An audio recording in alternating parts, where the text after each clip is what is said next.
Hey guys, it's been the Coin Geek at Old Pueblo Coin, and let's rock and roll on an open box of coins from NGC. Let's do this. This is going to be some really wild ancients for you, and by that I mean some stuff that's actually a little bit rougher, but I sent in because some of them are just odd and curious pieces, better rulers, but low grade. And this one, of course, you can see it's got a plug right there, and this design is pretty limited. But that's what NGC came to save my bacon. This is the Roman ruler Pertinax. I know he sounds like a laundry detergent, but he's a little bit more scarce as far as a ruler goes. Providentia standing on the back. There's it says smoothing here on the left. It also says plugged right there. VG grade. Okay with the strike. Surface quality, of course, is not good. Probably still, over $100 just for a coin that someone needs as a filler for their set, right?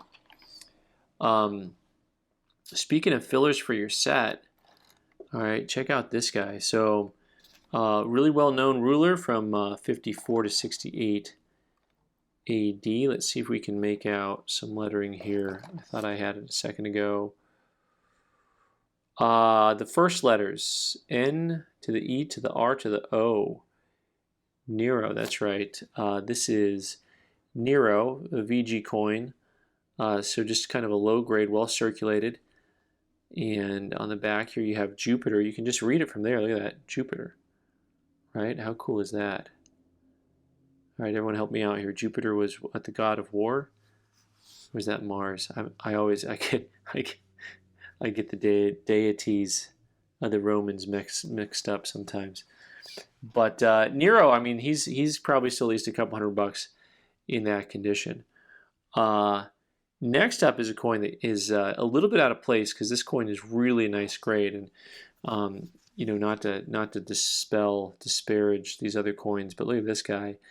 IMP, that's the first part of the lettering right there, and then the next part, NERVA, Nerva, right? The Emperor Nerva and the Caesar. There's the CAES. It's just the CAES, and then you got the AUG, AUG. Oh man, I'm not going to remember where the spaces are in the rest of these.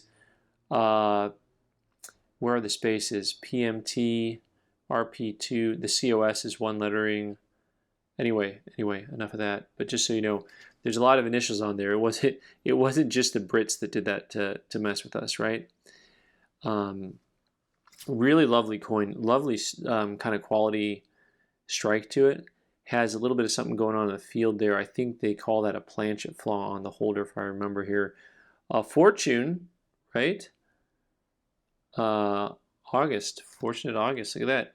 So we have Fortuna standing. This is choice XF, strike of 5, surface of 4. Yeah, they called it a flan flaw for the flim flam. This Nerva is actually a pretty expensive coin. I'm going to think that's probably a little bit south of 1,000, but it's a pretty expensive coin in that grade. Next up, we've got another rare piece. This has a banker's mark on it. A lot of them get banker's marks, so that mark on the cheek is considered to be a banker's mark. It actually has some really cool little patina to it. And this is a ruler known as Tiberius. 14 to 37 AD, and fine condition. They also mentioned that it has the banker's mark and the edge. There's some edge filing. Let's look at the back of this coin here. The silver Denarius is a pretty coin. Overall, it's actually a pretty attractive piece.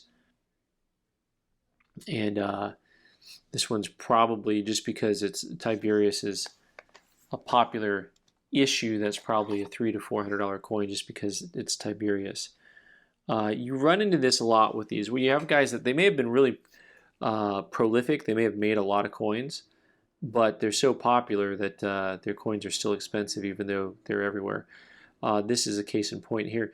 There's another banker's mark. That circle in front of his face, that's a banker's mark, right?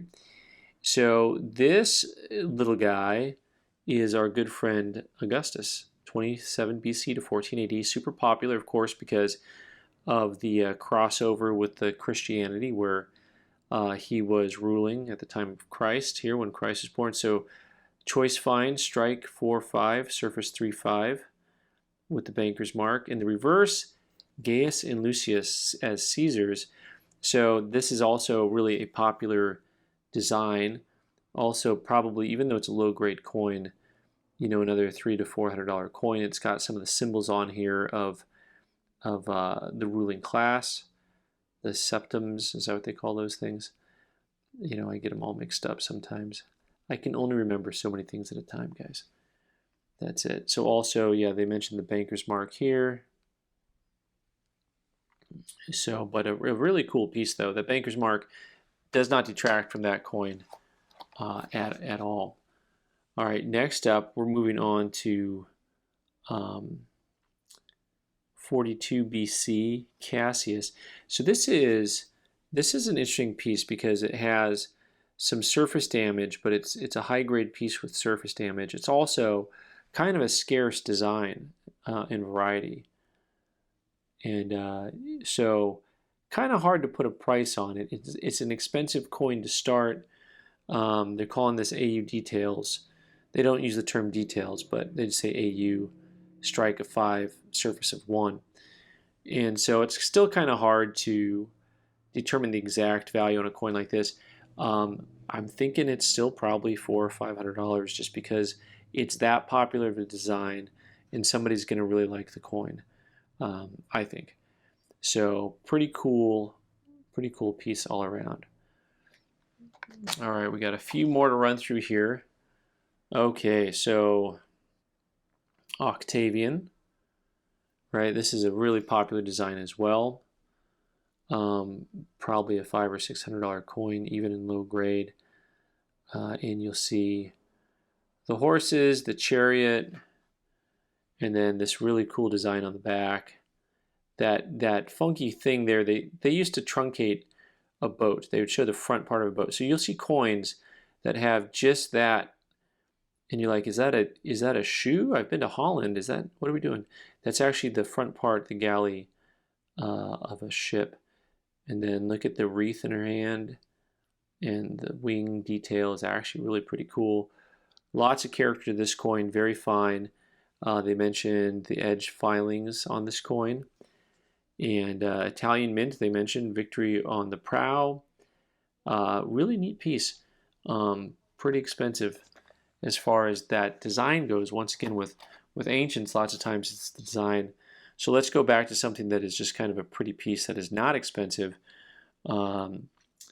This is Silenus, circa 91 BC. Fine detailed, also with little graffiti to it. And victory on the back. Here we go, we got victory on the back. And there's the guy's name right on it, right? See there, see how that is? A lot of the Roman pieces from this time period have that, where you can really make out the ruler's name really quite well on the piece overall. A little bit less expensive. I think this one's about $150 type coin. And last but not least, we'll end with a coin that's very popular, very expensive, often counterfeited, so people like to buy it certified. And those things on the edges, I believe those are supposed to be lightning bolts, and with the bird flying over. This on the back has a full ship, lollipop. We got the full ship here. Has another banker's mark actually right above the ship. And just a super popular coin, because this is a gentleman by the name of Mark Antony, about 30 BC. And really, really popular as far as coins go. It's got some light smoothing to it. They mentioned the banker's mark, and it's a very fine, decent strike for the type. Surface quality is a little bit rough. Probably still a $300 type coin as far as that goes. So overall, pretty cool pieces. Lots of fun, and hope you enjoyed watching those. So, all right, guys, thanks so much for watching. I'm Ben the Coin Geek. You can subscribe by clicking on the owl button in the corner and watch more videos on the right side of the screen. Thanks.